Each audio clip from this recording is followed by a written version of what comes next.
a sua Bíblia no livro de Reis, 2 Reis, capítulo 20. Verso 1 em diante, diz a palavra do Senhor assim: Por esse tempo, Ezequias adoeceu de uma enfermidade mortal. O profeta Isaías, filho de Amós, foi visitá-lo e lhe disse: Assim diz o Senhor, põe em ordem a tua casa, porque você morrerá, você não vai escapar. Então Ezequias virou o rosto para a parede e orou ao Senhor, dizendo: Ó Senhor, lembra-te de que andei diante de ti com fidelidade, com coração íntegro, e fiz o que era reto aos teus olhos. E Ezequias chorou amargamente. Antes que Isaías tivesse saído do pátio central, a palavra do Senhor veio a ele, dizendo: Volte e diga a Ezequias, príncipe do meu povo: Assim diz o Senhor, o Deus de Davi, seu pai: Ouvi a sua oração e vi as suas lágrimas. Eis que eu vou curá-lo. E ao terceiro dia você subirá à casa do Senhor. Acrescentarei 15 anos à sua vida e livrarei das mãos do rei da Assíria tanto você quanto esta cidade. Até esse ponto, Deus e Pai amado, soberano Senhor, queridos irmãos, todos nós conhecemos essa passagem, provavelmente a maioria de nós conhece essa passagem, do homem, do rei, do homem e do rei que ia morrer e orou ao Senhor, e ele deu mais 15 anos para que Ezequias colocasse a sua casa em ordem. Ponha em ordem a tua casa, porque você morrerá e não vai escapar. Ezequias ora, chora, lágrimas de sinceridade diante do Senhor. E o Senhor, então, fala para o profeta Isaías: volta lá que eu mudei de ideia. Fala para ele que ele não vai mais morrer, não, ele vai ser curado. Vamos passar uma pasta de figo nele e ele vai ser curado. Deu sinais, tal. Diga a ele que eu vou dar a ele mais 15 anos. Bom, você que não estudou, o texto, talvez não conheça muito bem a passagem, você deve imaginar assim: poxa, a casa dele estava de cabeça para baixo, né? A casa dele, então, estava muito, muito ruim. Para Deus dar 15 anos para ele colocar tudo em ordem. Mas, ao contrário disso, a casa dele estava bem organizada. Vamos começar a fazer alguns comentários aqui. Ezequias foi filho de Acais e sucedeu o rei Acais em Judá. O rei Acais foi um péssimo rei. O rei Acais, ele promoveu idolatria, fez imagens aos deuses pagãos, ofereceu sacrifícios, sacrificou o seu próprio filho. Um dos filhos de Acais foi sacrificado no altar a um dos deuses estranhos. Fechou as portas do templo de Jerusalém. Olha só como esse reizinho fez uma lenha em Jerusalém. Interrompeu o culto ao Senhor, construiu altares por Judá e por Jerusalém inteira. Esse foi o pai de Ezequias. Um rei que saiu completamente da visão do Senhor. Um rei completamente fora dos projetos de Deus, que estava agora governando o povo de Deus. Ou seja, esse povo de Deus estava em pecado porque o seu rei estava em pecado. E quando Ezequias, ele sucede a Acais, ele é o filho que vai fazer diferente. Ele é o filho que vê a casa do pai de cabeça para baixo. De alguma forma ele entendia que tudo estava errado, que tudo que meu pai está fazendo é tudo loucura da parte dele. Então o que Ezequias faz? Ezequias imediatamente reabriu o templo de Jerusalém. Ele reorganizou os sacerdotes levitas. Ele reorganizou os turnos da casa de Deus. Ele botou a casa de Deus novamente para funcionar. Restaurou o culto ao Senhor. Ele purificou o santuário. O santuário tinha virado depósito de qualquer coisa, de coisa velha lá, depósito de aranha. Estava fechado. Ele novamente, ele santificou o santuário. Ele reorganizou os levitas. Ele convocou o povo a celebrar a Páscoa. Gente, imagina, os judeus pararam de celebrar a Páscoa no governo de Acais. Olha que absurdo. A grande celebração da vitória do povo de Deus contra os egípcios foi interrompida de ser comemorada no governo do rei Acais. E Ezequias, não. Ó, meu povo, vamos retornar a celebrarmos a Páscoa. Não podemos deixar de fazer. Então ele reorganizou as festas da casa do Senhor, que eram marcos importantes.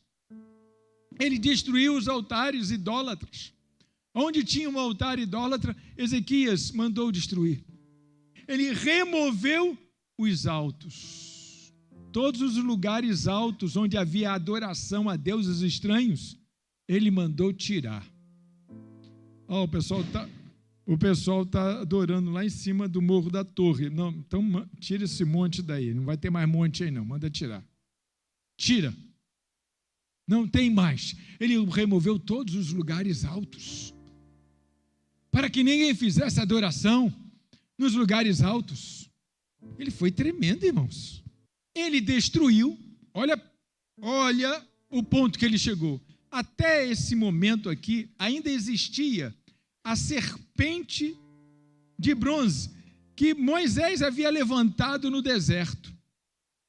E o povo já tinha dado um nome para ela, já estava íntimo dela, e o povo estava adorando a serpente. Então a serpente de bronze, Ezequias botou abaixo a serpente. Ele teve a coragem de derrubar uma instituição mosaica. Moisés levanta a serpente de bronze, e a serpente de bronze acompanha esse povo durante toda a sua história, até chegar ao reinado de Ezequias. Ezequias, então, diz, não, vocês estão adorando imagem, isso aí virou uma imagem para vocês, não é mais um sinal da presença do Senhor, é uma imagem que vocês estão adorando. Ele manda derrubar, manda retirar a serpente de bronze que Moisés havia levantado. Ezequias reorganiza toda aquela bagunça que seu pai Acais fez. Mas agora, Ezequias está com uma doença grave. E o profeta Isaías chega para dizer a Ezequias um recado de Deus. Ezequias, põe em ordem a tua casa, porque você vai morrer. E eu fiquei pensativo. Ora essa, como assim coloque em ordem essa casa? Foi o que Ezequias passou fazendo no seu tempo inteiro, organizando aquilo que seu pai havia desorganizado, restaurando a ordem no reino de Israel, no reino de Judá, né? Estamos falando de Judá, Israel já está separado. Então eu fiquei pensando, deve ter sido porque ele não deve ter sido um bom pai, talvez esteja falando da família dele. E eu fiz um negócio que eu nunca fiz. Você sempre leu até esse ponto, né? E daí em diante, como é que foram os 15 anos para frente? Você já leu dos 15 anos para frente o que aconteceu com Ezequias? Porque Deus deu 15 anos para ele botar em ordem a casa. E aí eu cheguei a pensar, vai ver, ele foi um mau pai. Mas a Bíblia não dá nenhuma pista se ele foi um mau pai, muito pelo contrário. Você até desconfia que ele foi um bom pai. Apesar de que seu filho Manassés vai fazer igual o avô. Manassés, filho de Ezequias, que consertou a vida de Judá novamente, a vida espiritual de Judá diante de Deus. Manassés vai retornar à idolatria. Mas isso aí eu falo no final. Então Ezequias, nesses 15 anos que Ezequias teve aí para pôr em ordem a sua casa, 3 anos depois desse dia, nasceu Manassés. 12 anos depois, Ezequias gozou de um bom reinado. Ezequias já estava com a casa toda arrumada, ninguém adorava mais ídolos, não existia mais idolatria, não existia adoração nos altos, o reino estava estável, as reformas que Ezequias fez foram consolidadas e foi um governo normal. Ezequias criou seu filho, Manassés, que depois dos 15 anos passados, 12 anos para o menino, ele vai ser o rei. Ezequias fez tão bem feito o seu trabalho de restauração do povo, que ele coube em Crônicas. Não é em Crônicas agora, é antes, 2 Reis 18, verso 5. Diz assim: Ezequias confiou no Senhor, Deus de Israel, de maneira que não houve ninguém como ele entre todos os reis de Judá, nem antes, nem depois dele. Meu Deus! Olha que elogio! Está no livro de Reis para Ezequias. Não houve rei melhor do que Ezequias, nem antes, nem depois dele. Está escrito aqui em 2 Reis 18, verso 5. Ou seja, nós estamos aqui com o suprassumo do rei de Israel, da boa administração. Mas Ezequias, lá pelas tantas, ele comete um pequeno pecado que entristece ao Senhor. Pequeno pecado, eu vou falar pequeno pecado, porque não que eu quero valorar o pecado de ninguém, mas 2 Crônicas, capítulo 22, verso 25, diz assim: mas Ezequias não correspondeu aos benefícios que lhe foram feitos, pois o seu coração se exaltou. Diante do Senhor, pelo amor de Deus, não se exalte. Reconheça que vem tudo dele. A única coisinha que ele fez foi isso. Ele era um bom rei. Ele confiou no Senhor por 2 vezes contra os assírios. Senaqueribe mandou dizer: olha, você está pensando que vocês vão sobrar? Vocês não vão sobrar, não. Israel, o irmão de vocês, já é escravo e vocês vão ser os próximos. E aí citou vários povos que já eram escravos dos assírios. Mandou isso escrito para ele. E ele disse aos seus representantes: ele vai falar, vocês só escutem e não respondam nada.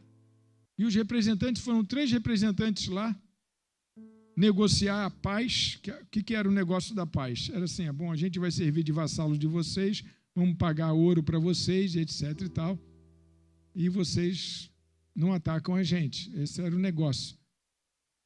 Mas eles foram lá para dizer que eles não iriam se curvar.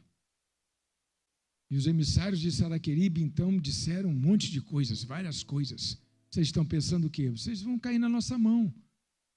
Ezequias está iludindo vocês não conseguem. E eles ficaram firmes. E como Ezequias falou, não responderam nada. E voltaram e trouxeram as notícias para Ezequias. Olha, Senaqueribe disse que vai chegar aqui e não vai ter história, não.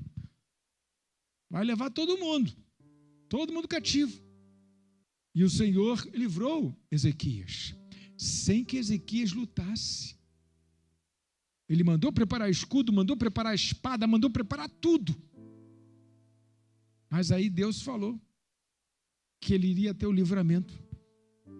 A noite anterior ao ataque lá dos assírios, 185 dos soldados assírios amanheceram mortos, sem ninguém saber por quê. Senaqueribe aí entendeu isso como um sinal e resolveu não atacar, pelo menos naquele momento mais, os judeus. Olha só, foram embora. Simplesmente isso. Acordaram, quer dizer, não acordaram porque morreram de noite. Acho que foi um infarto coletivo que deu todos eles, assim, o anjo do infarto coletivo chegou e disse assim: vai todo mundo infartar aqui agora. Não tinha explicação. Tanto homem morrendo numa noite só, sem ninguém lutar, sem ninguém falar, sem ninguém receber uma facada. E aí, Senaqueribe aí desistiu. Simples assim, desistiu e voltou. Ou seja, Ezequias tinha muita medalha no peito de Ezequias. Muitos feitos, Deus fez muitos feitos através dele. E ele se exaltou. Ele cometeu esse pecado. Foi o único deslize de Ezequias nesses 15 anos. E um deslize que eu falei assim, um pequeno pecado, mas é um tipo de pecado que a gente não pode cometer contra Deus. No entanto, Deus honrou lá os 15 anos que havia dado a ele. Não, ele vai continuar aí. Porque essa blasfêmia eu vou cobrar isso na geração seguinte.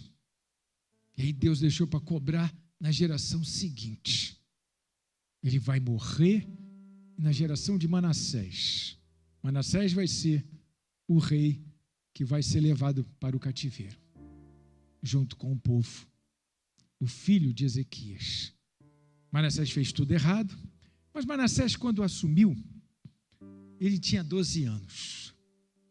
E a gente fica pensando assim, como é que um rei tão novo, né, não vou falar um adolescente, porque nessa época não existia adolescente, quando o judeu chegava a 13 anos, ele era engajado na vida adulta, ele sabia muito bem o que seria feito com ele quando o pai morresse. Agora, aos 12 anos, muito provavelmente ele teve muitas influências dos conselheiros. Com 12 anos ele não tinha nem porte de homem ainda. Ele ainda tinha aquele porte meio acriançado, aquele porte meio juvenil. Ele não tinha nem porte de homem. E muito provavelmente ele teve tutores, muito provavelmente ele teve conselheiros. Ele não começou assim, logo saindo na disparada.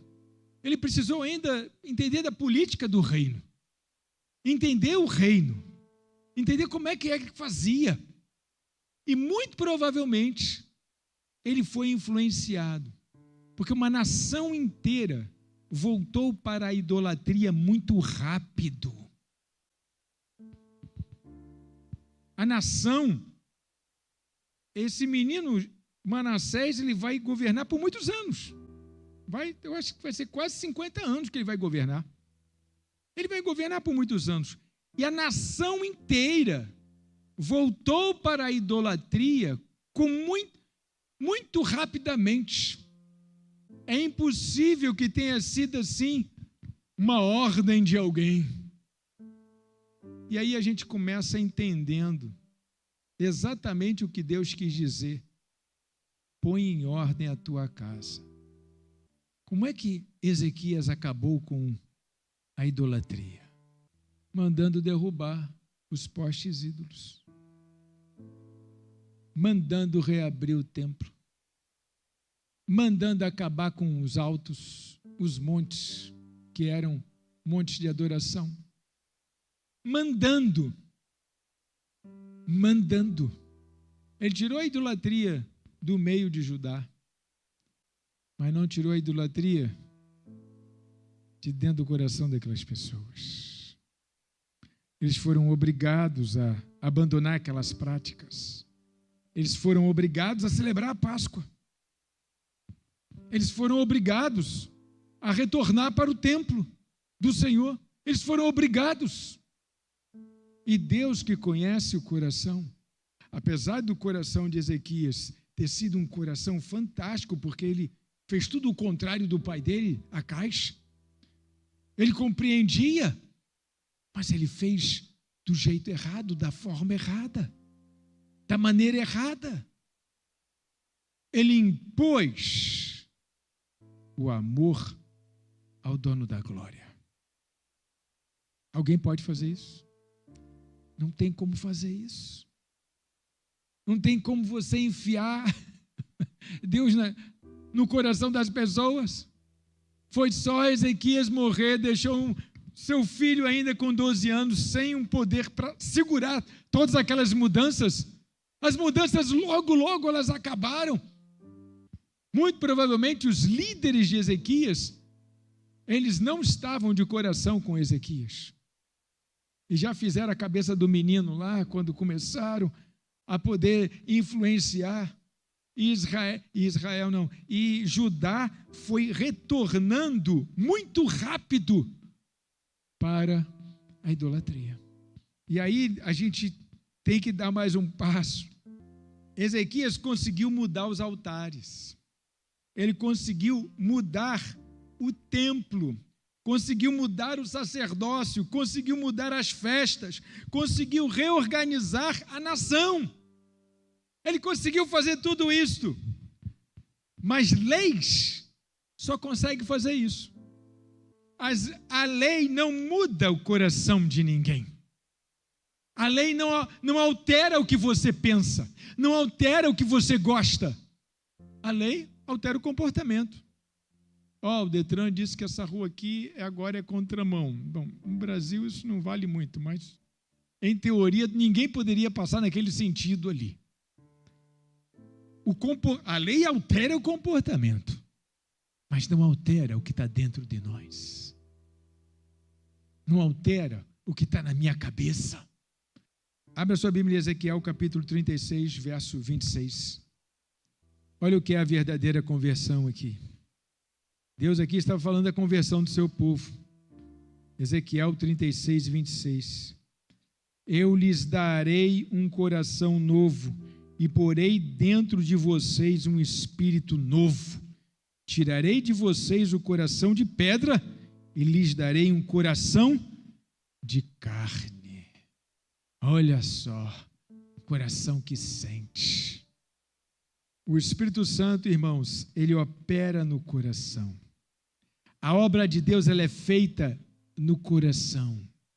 Não adianta eu chegar para você e ditar leis. Não adianta eu chegar para você e dizer, tem que fazer assim, tem que fazer assado, tem que fazer de outro jeito. Não é isso, não adianta. Não adianta. Se isto não nascer no seu coração, se servir a Deus com excelência, nascer no seu coração, se não nascer, não adianta eu ficar aqui dizendo, olha, tem que servir a Deus com excelência, tem que estar de coração, estar apto, tem que estudar, tem que ler, tem que se envolver. Se isso não nascer no seu coração, não adianta. Essa casa estava de cabeça para baixo, apesar do culto ter sido restaurado. Essa casa estava de cabeça para baixo, apesar de que o templo agora estava aberto. Essa casa estava de cabeça para baixo, apesar de que agora estamos novamente celebrando a Páscoa. Essa casa estava de cabeça para baixo, porque tudo isso foi conseguido na base de decretos. Olha, o rei agora quer que seja assim, e Deus bem estava vendo. Coloque em ordem a tua casa, Ezequias, que esse povo aí que se chama pelo meu nome não tá fiel, não. Deus conhece o coração, irmãos. A obra de Deus tem que nascer no seu coração. Quem tem filho na adolescência não adianta ficar falando no ouvido dele a vida inteira e ele não adianta, ele só irrita. Tem que nascer no coração. Se você está evangelizando uma pessoa, tem que nascer no coração. Isso tem que nascer dentro da pessoa, porque quando nasce de dentro, não tem jeito. Agora, quando é uma informação de fora, não tem valor. Por isso que eu entendo todo mundo que demora a se curvar diante do Senhor. Porque eu também demorei. Até o dia que eu disse, não, agora não tem mais jeito. Agora eu não tenho mais espaço no mundo, na minha cabeça eu não consigo mais me ver fora da igreja. Não consigo mais me ver fora da ideia de ser um leitor da Bíblia assíduo. Não consigo mais me ver desse jeito. Mas isso foi uma construção. A minha avó tentou me levar para a igreja 7 anos. Tentou levar meu pai para a igreja durante 7 anos. Ficou em oração. E a gente até de velha maluca chamava ela. No início era testemunha de Jeová, queria que a gente fosse. Não sei o quê. Depois aí virou crente batista. E estava orando pela gente. E toda festa da igreja convidava a gente. O único lá em casa que foi no batismo da minha avó foi o meu pai. Assim mesmo porque ele achava que devia levá-la de carro para aquele dia especial dela. Podia ter ido a família toda, né? Mas a família toda não estava afim disso. Meu pai foi como motorista. Não foi para ver o culto, foi para levá-la.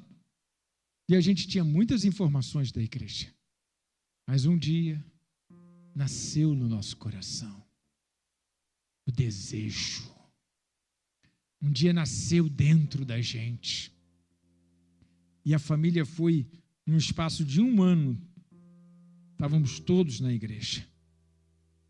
Estávamos todos visitando, frequentando, se organizando no seu coração para se batizar. Estávamos todos. Mas foi uma caminhada de 7 anos da minha avó. Ela, não vou dizer que ela se vangloriou, mas ela ficou muito feliz. E tinha ela na mente dela que foi uma vitória das suas orações e do seu empenho. Na época, quando a gente ouviu isso, como a gente tinha muitos problemas com ela, nesse sentido de ficar no pé da gente para a gente ir para a igreja, agora a gente estava indo para a igreja, mas a gente também não queria admitir que foi ela. Muitos anos tiveram de passar em cima disso, para a gente reconhecer o valor daquele joelho no chão, daquela espera, daquela vida convertida ao Senhor. Muitos anos tiveram de passar, até a gente chegar à maturidade da fé, para entender que esse processo dependeu dela também. Não foi só um processo. Como é que a gente ia ouvir falar de Jesus se não fosse ela? Ninguém mais era crente ao nosso redor. Nessa época, se tu quer saber, os crentes viviam com os crentes. E um crente não vivia, não tinha um crente no trabalho, não tinha um crente, né? Tinha um crente assim na família. Mas era muito difícil, era muito pontual. A gente não encontrava os crentes andando pela rua. Encontrava crentes na igreja, quando se juntavam lá. E na rua era tudo pulverizado. Muito difícil. Estou falando, irmãos, de quase 50 anos atrás. Em 46 na Nova Vida, estou falando de 48 anos atrás. Porque tem que nascer no coração. Então, queridos irmãos, o que eu deixo aqui para vocês, para todo o nosso grupo, é que essa obra é uma obra do Espírito Santo. Não é por força nem por violência, mas é pelo Espírito Santo de Deus. Conta com Ele na sua evangelização. Conta com o Espírito Santo na sua evangelização. Não se incomode com as negativas que a gente recebe. Não se incomode com isso. Porque quanto mais negativas você tem, a glória do Senhor depois vai ser maior. Quanto mais difícil for, ai meu Deus, a glória depois vai ser maior. Amém, queridos? Glória a Deus. Vamos curvar nossa cabeça para uma palavra de oração.